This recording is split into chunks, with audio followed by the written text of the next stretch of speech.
Chapter 1. Your thought system is a double-edged sword. It can either take you captive or free you, depending on how you wield it. To be unglued means to be upset, disorganized, and confused when you lose control of your emotions. We all get unglued, but to varying degrees. Some of us tend to easily lose control of our emotions, while others seem to be able to control theirs.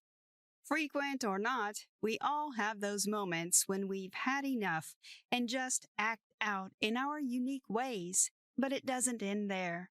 After acting out, something potentially more devastating begins to happen. We feel guilt and condemnation. No one can save us from this feeling because it's locked up in our minds where only we can access it. That's the reason why it's so dangerous. The reason mental tortures are so painful is that no one understands what's going on but you. If you don't learn how to get over guilt and condemnation, you will find yourself repeating the same action over and over again. It sure feels like hell. Here's why guilt and condemnation reinforce the cycle. At the instance of acting out on your emotions, you could either blame yourself or the other person for what happened. Sometimes you blame yourself, and at other times you blame others, depending on your assessment of the situation. But in any case, you'd leave there feeling bad about yourself. The experience will reinforce the negative thoughts you have about yourself. You'll start reinforcing statements like, "I can never get over acting this way. I just have a bad character. I knew it. I can't change no matter how I try. I just did it again. God help me. I'm such a terrible mom," and so on. The inner dialogue you'll have with yourself will be congruent with the ones you had in your head the last time you acted out, and this reinforces those thoughts, making them a solid part of you. This is why it's so hard to get rid of negative character traits. But there's a way out, and that's what this summary is dedicated to showing you. I can't control the things that happen to me each day, but I can control how I think about them. Lysa Terkeurst. Chapter 2. You are the label you place on yourself. Do you know why, as an adult, the words others use on you don't matter so much? Because your power of choice has matured over time, and you're now able to accept or reject what people say about you. When someone calls you messy, the words won't have any effect on you if you take them with a pinch of salt. Knowing the mere fact that your house is messy doesn't mean you're a messy person. But the reason many adults live with broken confidence is that they allowed other people and the circumstances around them to place labels on them. Can you relate? If your kids are always misbehaving, it's easy to label yourself a terrible mom who can't raise kids properly. Labeling is a self-imposed trap that far too many adults fall into. On the contrary, however, you could tell yourself that having kids who misbehave doesn't mean you're a bad mom. It only means you need to find a parenting technique that works better.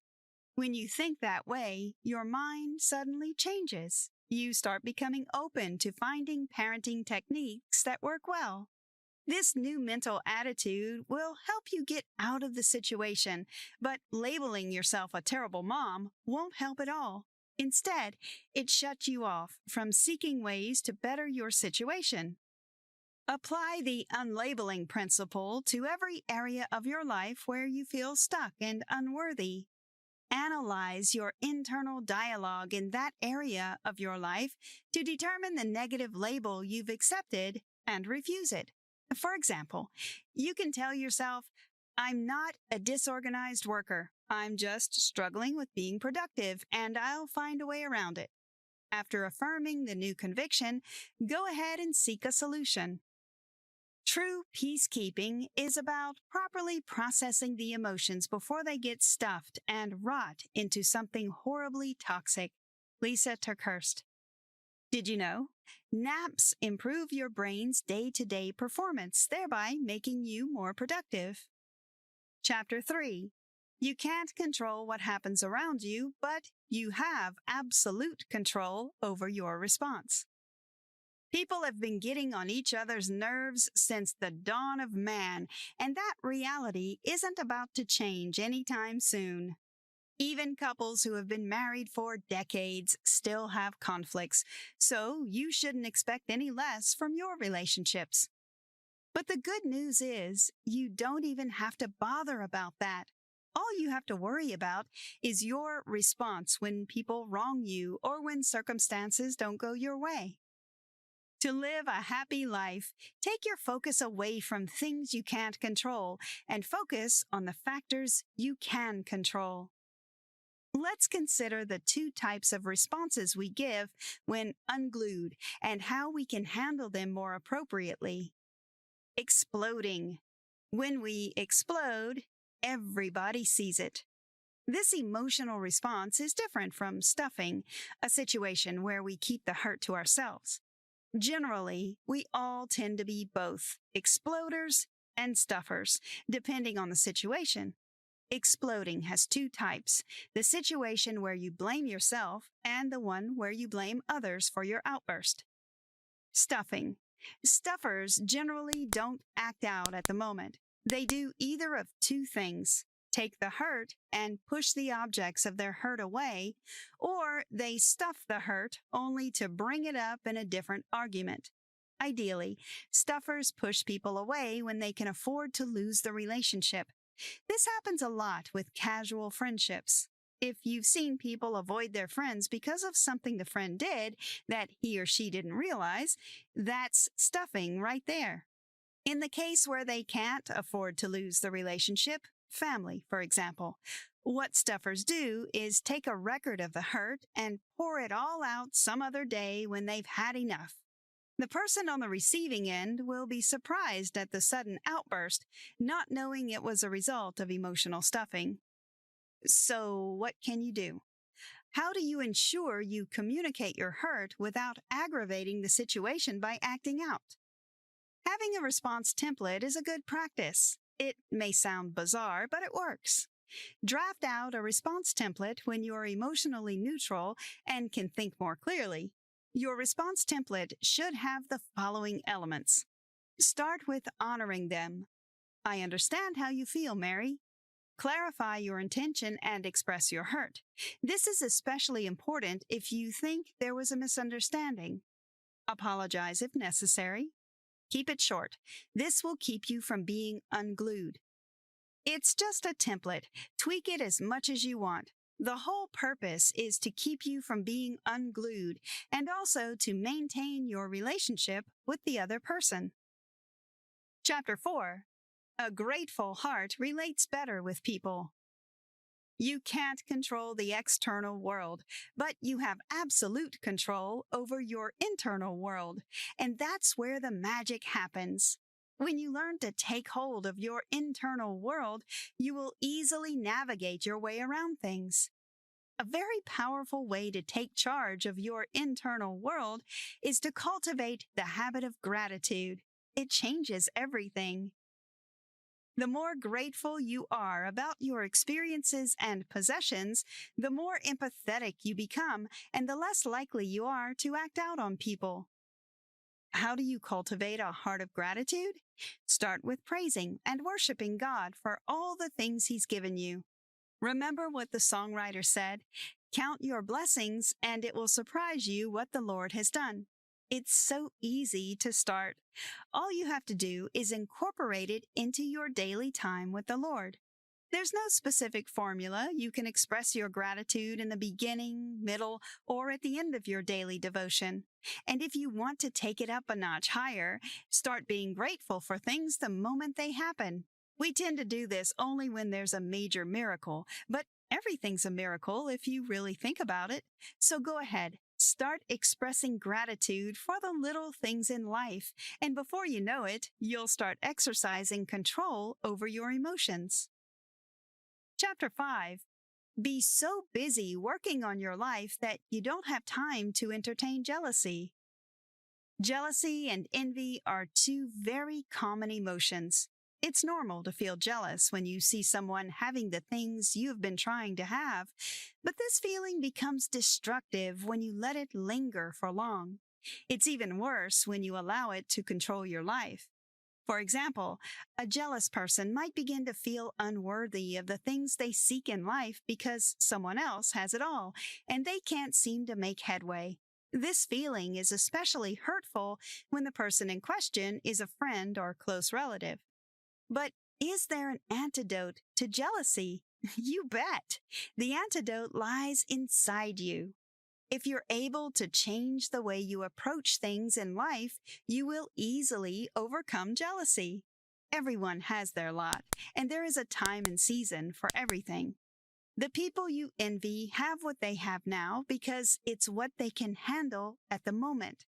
The universe conspires to give us only what we're ready to handle. Picture this. Two friends, Peter and James, go for a music audition. Peter gets a deal while James wasn't chosen, and because of that, James begins to feel jealous. But what he doesn't realize is that Peter had so practiced and refined his talent that he just had to be chosen. James, on the other hand, hasn't put in as much work. If James could see that he isn't yet qualified, he wouldn't expend any energy being jealous. Instead, he'll be happy for his friend and channel his energy into developing himself. We can't always fix our circumstances, but we can fix our minds on God. We can do that. Lysa Terkeurst. Easier said than done? Yes and no. Yes, because at the instance of jealousy, emotions tend to override logic. And no, because by focusing on your own life, you would easily dispel jealousy. Allowing jealousy to linger more than necessary is like saying, the other person's life is more important than mine, so I'll focus on theirs and let mine suffer. Another strategy to protect yourself from the entanglement of jealousy is cultivating the habit of giving. Use every opportunity you get to show love and kindness to people.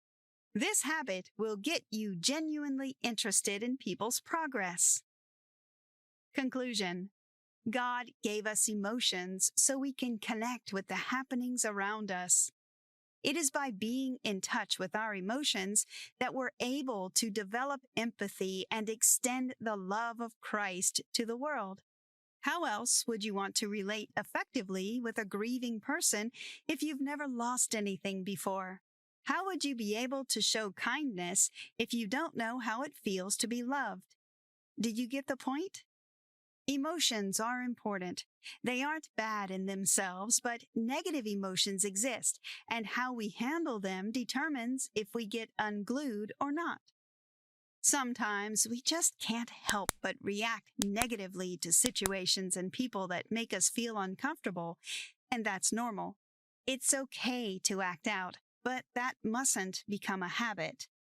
If you often lose control and act out, then you undoubtedly already know what you need to find a way out. Nobody likes to live with the guilt and shame that comes with being unglued. But how do you change? Is there a magic wand to wave? Well, not exactly, but there's something that works really well. Learn to trust in God and believe Him to work on you. We're all imperfect creatures, but we can trust in a perfect God to work on our imperfections. Trust in God for a change and take those baby steps toward taming your outbursts. Your progress won't be perfect, but imperfect progress is still progress. Try this. Create time to craft a response template to give when someone says or does something that gets on your nerves. Just keep these points in mind.